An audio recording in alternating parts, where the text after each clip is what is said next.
Daisy. I'm so excited about today's video. We're going to go ahead and get started with our very first craft.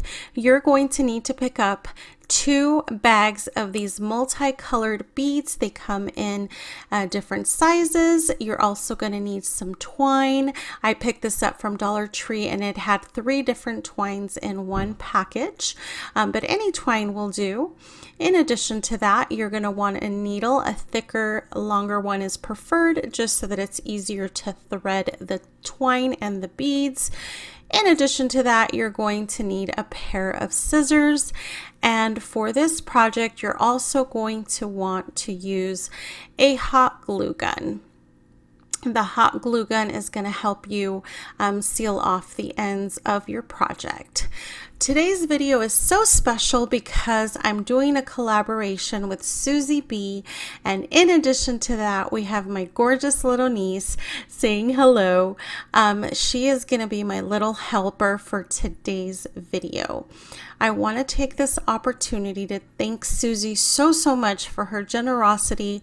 She was one of the first YouTube friends that I met when I started my channel, and she has grown so much and she totally deserves it. If you haven't seen her channel or heard of her, please by all means go check her out.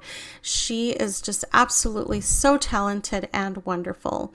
As you saw, we went ahead and sorted out the orange beads, and then those black beads actually came from Walmart. It was just a couple of dollars, and we're doing a little pattern here where we did 9 black and 3 of the orange. And honestly, they're all a different variety of sizes, but it gives it such a wonderful character, and you can make it as long or as short as you'd like. I just thought that the bead garlands are so popular in modern farmhouse decor right now that I thought it would be so cool to create one specifically for Halloween. I am so excited. This is my favorite project out of the 3. It turned out so wonderful, and my little helper did such a great job. So again, a huge thanks to Susy B for collaborating with me today. Please make sure to introduce yourself if you're coming over from her channel, and if you would like to check her out, please let her know that I sent you to her channel. Thank you so much for your love and support, and I hope you enjoy the DIYs that I have in store for you today.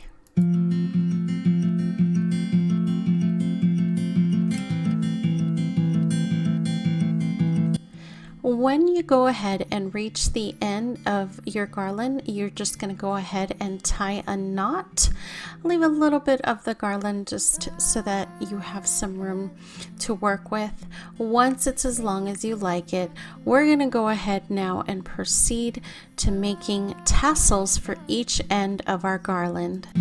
Run to you like nobody was watching. All you're going to do is go ahead and wrap the twine around as many times as you would like your actual tassel to be thick. I did it 25 times around my finger, and then as you can see here, I'm just going to go ahead and tie a knot with another extra piece of twine. And then once I've done that, I'm going to wrap it around, and then we're going to glue the ends together just like so. Now we're going to go ahead and cut the ends and then even them out, and that concludes our little tassel. Very simple. Now what we're going to go ahead and do is attach the tassel to the end of our garland, and then we're going to go ahead and tie a couple of knots just to secure it nice and pretty, and then we're going to cut the excess of our little tassel, and there it is. It's so cute. I love the way it looks. Now we're going to go ahead and just repeat the process for the second tassel. Again, wrap it around your fingers. I did it 25 times, but it's just as thick as you would like your tassel to be. And then once you have done that, you're going to go ahead and repeat the process by tying it, wrapping it, hot gluing it, and then you're going to end up with a gorgeous modern farmhouse Halloween tassel. Cutting through buckets of water, millions of clouds.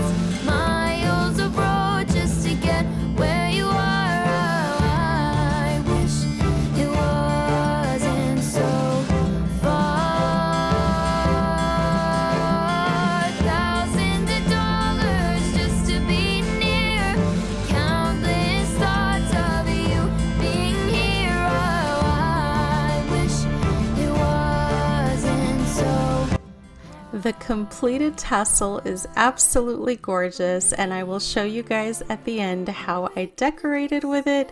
I couldn't be happier with how it turned out. Alright guys, and for our second DIY, we're going to use these ornaments sold by Dollar Tree, and we're going to create a spooktacular banner. This was my niece's favorite project, and it was very, very fun to create. We're going to go ahead and paint it with this apple barrel black paint. We're going to use this orange twine that you also can get at Dollar Tree to go ahead and put it together, a pair of scissors of course, and then we're going to go ahead and get started. So first of all, let's go ahead and paint our cats. But I am ready with my suitcase by me. Buckets of water, millions of clouds, miles of road just to get where you are. Oh, I wish it wasn't so far. Thousands of dollars just to be near. Countless thoughts of you being here. When the first side dries out, you're going to go ahead and turn them around, and you're going to repeat the process by painting the opposite side of your actual cats.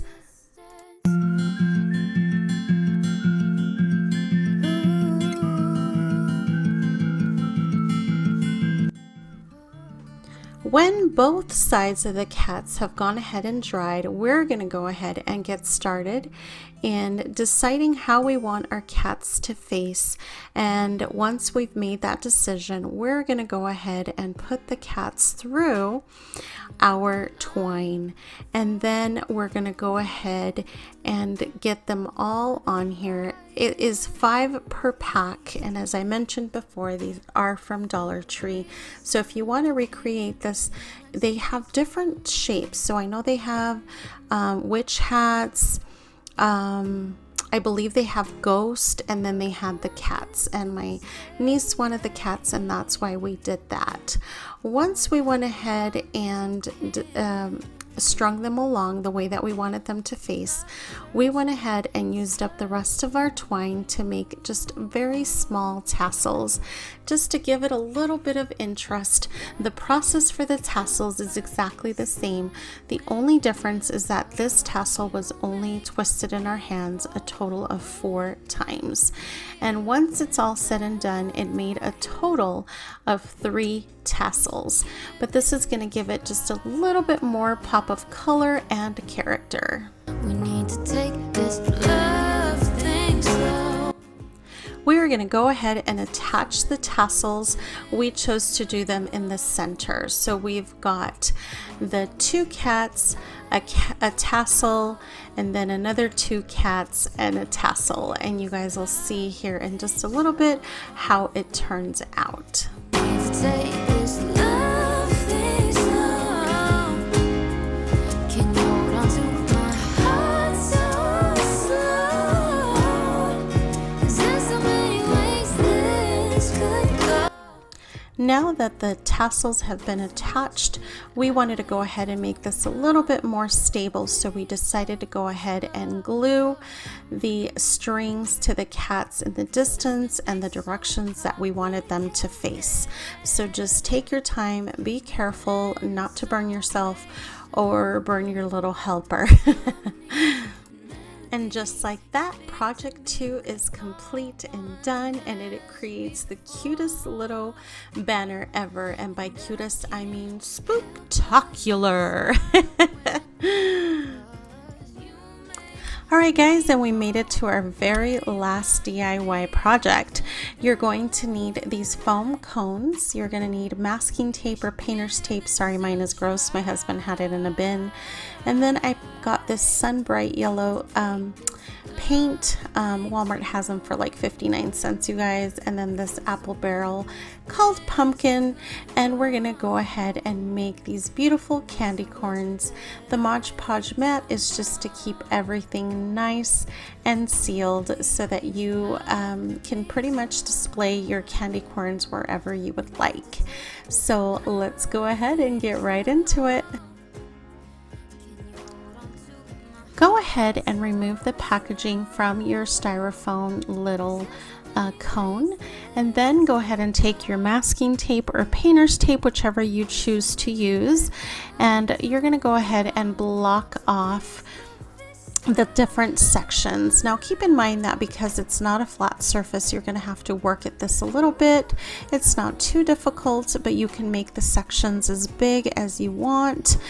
So you're going to have the section that you're going to paint orange, the section you're going to paint yellow, and then I chose these cones in specific because they're white. Now I did see some at Dollar Tree that were green, and technically you can get that, but it's going to give you just a little bit extra paint and work, and in this case I didn't have to use white paint since the cone was white, but as you can see here, it's as simple as adding the color. You don't even have to wait for the color to dry, since you can go ahead and just go right into painting the other color. Now I actually went ahead and painted both of the orange sections, and because this dries so quickly, I was able to move on to do the yellow one shortly thereafter. That I don't know, so please love me slow.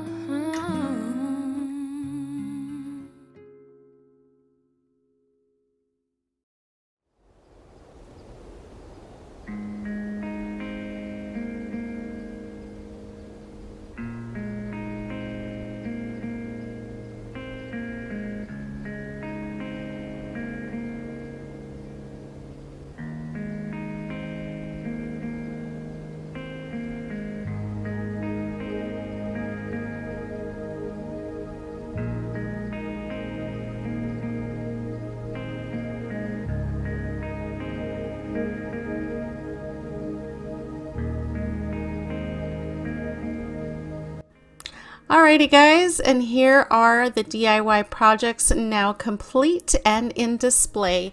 I absolutely love it. I have to laugh because we did the candy corns a little bit backwards, and it wasn't until I edited this video that I realized that we did the orange in the yellow spot and the yellow in the orange spot. But hey, that's what DIY projects are all about. And here is the cat banner that I absolutely love. That was my niece's favorite part. She asked to take it home, and of course I can never say no to her, so she took that home and will be displaying it at her house. I really truly hope you guys have enjoyed today's video. Please don't forget to subscribe if you haven't already, and introduce yourself in the comments. I also want to take this opportunity to thank Susy once again for collaborating with me. I think she's so wonderful and talented, and this has meant the world to me. I hope you guys have enjoyed. Please don't forget to give me a thumbs up if you like these types of videos, so that I can keep creating this content for you. And as always, I hope you have a beautiful and blessed day. Thanks for tuning in. Bye!